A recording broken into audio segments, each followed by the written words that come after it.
지금 대통령님께서 입장하고 계십니다. 앉으세요. 먼저 국민 의례를 하겠습니다. 모두 국기를 향해 주시기 바랍니다.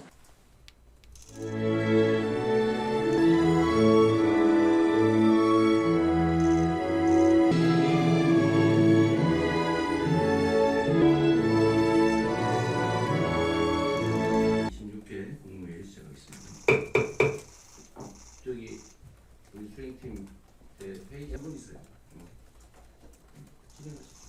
여러분들 다들 제가 없는 동안에 복잡한 상황에서도 예를 들면 정책 수요자들한테 어떤 제재나 불이익을 주는 의견 듣고 하는 것하고, 그러니까 요즘은 어떤 결과도 중요하지만 그 결과에 이런 과정들이 매우 중요한 수요일 수도 있습니다. 내 의견이 존중받았네. 잠깐만요.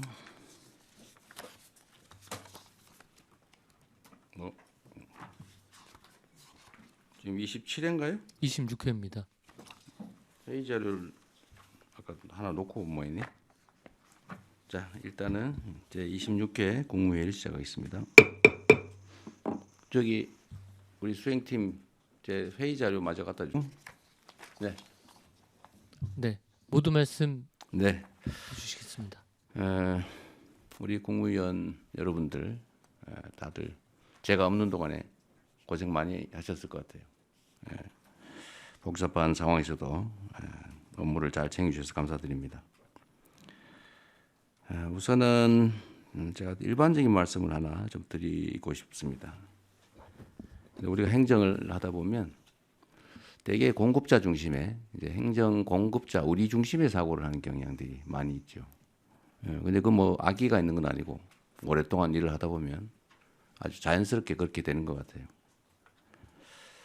똑같은 정책을 결정하더라도 이제 정책 수요자들의 입장을 한번 물어보고 또 그들이 원하는 내용을 들어보고 그렇게 해서 결정한 거하고 그냥 우리가 일방적으로 정해서 통보하는 거하고 내용은 똑같은데 수용성에 있어서 완전히 다른 것 같습니다. 예를 들면 정책 수요자들한테 어떤 제재나 불이익을 주는 내용인 경우에도 어쨌든 미리 한번 의논하고 의견 듣고 하는 것하고 그게 원래 이거 해야 되는 거니까 일방적으로 통보해서 시행하는 것도 마찬가지로 그 수용성에 있어서는 큰 차이가 있습니다. 그러니까 요즘은 어떤 결과도 중요하지만 그 결과에 이른 과정들을 매우 중시하는 그런 사회 문화 때문이기도 할 겁니다. 요즘은 그러잖아요. 상품의 본질적 내용도 중요한데 그걸 어떻게 포장하느냐, 또 스토리를 어떻게 부여하느냐에 따라서 완전히 다른 결과를 만들어내죠. 우리가 가난했던 시절에는 밥 많이 주면 좋았는데 이제는 어떤 정도의 여유가 갖춰지니까 어떤 방식으로 주느냐, 어떻게 처리해서 주느냐, 어떻게 포장해서 주느냐, 어떤 과정을 거쳐서 그 일을 하느냐 이게 더 중요해진 측면이 있죠. 그게 어쩌면 민주주의에 대한 수요일 수도 있습니다. 내 의견이 존중받았느냐, 아니면 무시당했느냐. 이 결과보다 더 중요한 시대가 된 거죠.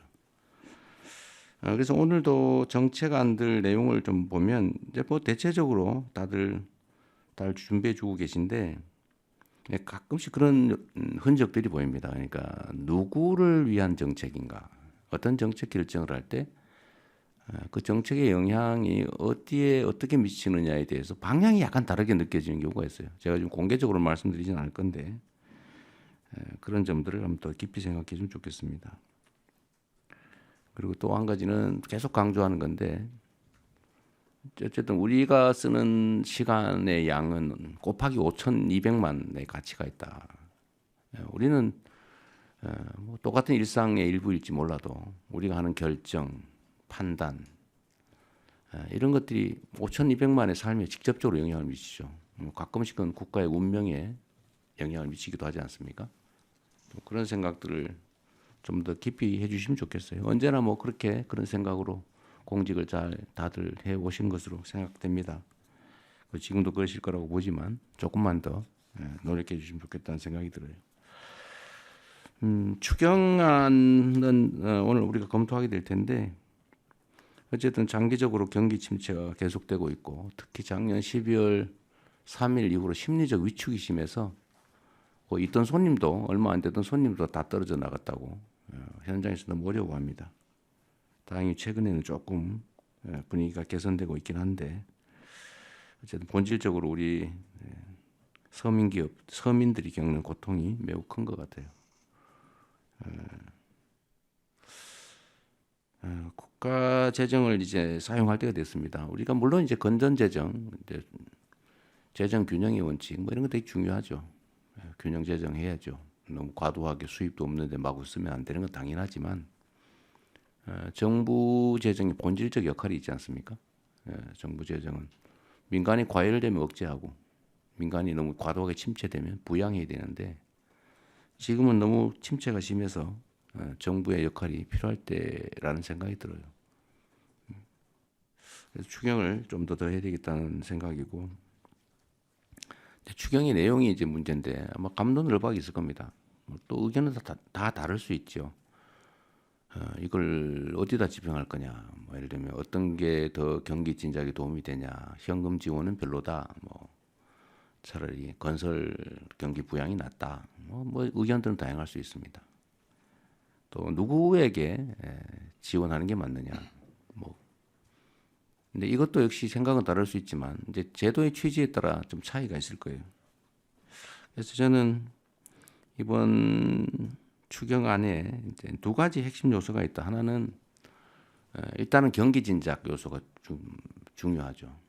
두 번째는 이 경기 진작 과정에서 국민들이 혜택을 보게 되는데 일부 국민들이 또는 정부가 누가 더 많이 혜택을 보게 하는 게 맞느냐, 또 누구는 아예 제외하는 게 맞느냐, 이건 약간 가치와 뭐 이념의 문제이기도 하죠.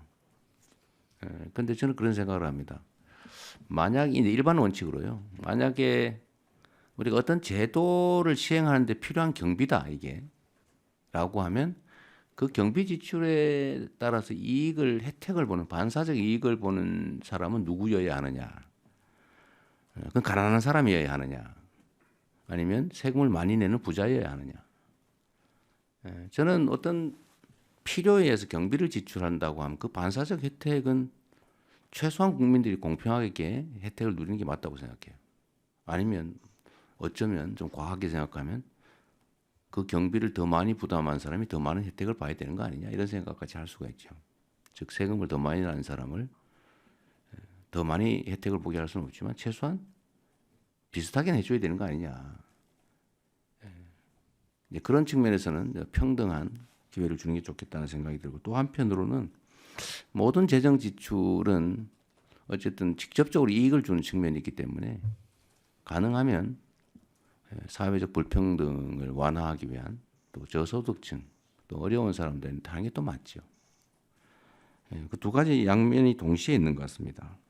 그래서 이번에는 그 두 가지를 적절히 배합을 해서 일부는 소득 지원 측면에서는 저소득층 또는 소비 승수가 높은 저소득층에게, 또는 그 외에 경기 진작 목표의 측면에서는 공평하게, 또 그 한편으로는 소비 승수를 좀 더 고려하는 그런 쪽으로 하면 좋겠다는 생각을 했는데 기재부나 관련 부처에서 이런 점들을 잘 고려해 주신 것 같습니다.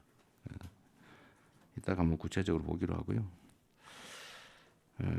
또 한 가지는 좀 이런 거를 좀 관련 부처에서 신경을 써 주시면 좋을 것 같아요. 이게 연간 민원 양이 제가 알기로는 한 천수백만 건 되는 것 같습니다. 근데 계속 늘어나겠죠. 근데 이 천수백만 건의 민원의 내용을 좀 들여다보면 중복 민원인 경우, 했던 것 여기도 하고 저기도 하고 막 이렇게 하고 있는 거죠. 또 반복 민원인 경우, 민원 내서 처리 결과를 받았는데 불만해서 또 내는 경우. 근데 이게 막 쌓여서 너무 많아졌어요. 이제 정부의 업무 처리 양도 늘어나고 또 국민들의 불만도 크고. 근데 민원은 해소를 해야 되는데 들어주든지 아니면 안 되는 걸 명확하게 알려서 포기하게 하든지 해야 되는데 계속 미련을 가지고 계속 반복하거나 또는 중복되게 막 중앙 정부에 냈다, 지방 정부에 냈다, 검찰에 냈다가 막 행안부에 냈다가 국민권익위에 냈다가 막 아니면 방통위에 냈다가 막 도대체 막 시장 군수한테 냈다가 막 그러잖아요. 이게 사회적으로 낭비가 너무 많습니다. 또 하나는 우리 국정이나 행정이라고 하는 게 우리 국민들로부터 권한을 위임받고 또 국민들이 내는 세금으로 국민들에게 필요한 일을 하는 것인데 본질적으로 그런데 이 민원이라고 하는 걸 우리가 대할 때 막 귀찮은 일 또는 뭐 없으면 좋을 일 이렇게 생각하는 경향이 없지 않죠. 그래서 경시합니다. 또는 피하죠. 근데 저는 그러지 말아야 된다고 생각해요. 이 나라의 주인이 국민이라고 하는 게 헌법의 대원칙이고 또 국민이 원하는 것이 부당하지 않다면 다 들어줘야죠. 그게 부당하다면 부당함을 알려서 설득해야죠. 근데 엄청난 에너지가 민원에 소모되는 것 같아요. 그래서 이 문제들을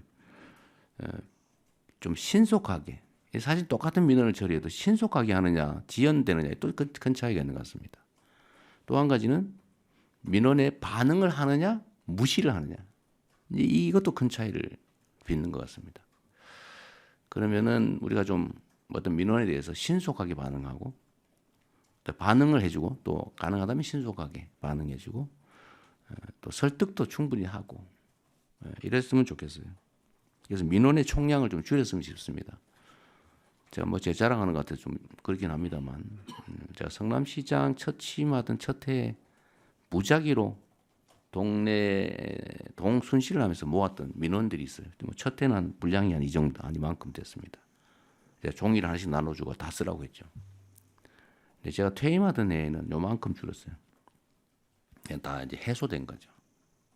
미리 들어주기도 하고 뭐 방법은 아주 다양하게 저희가 구사를 해봤는데 어쨌든 국민들이 정부 행정으로부터 무시당했다, 소외받고 있다, 억울하게 처분받았다, 해줘야 될 걸 안 하고 있어서 배제됐다 이런 생각을 하지 않도록 이 방법은 좀 최대한 찾으면 좋겠어요.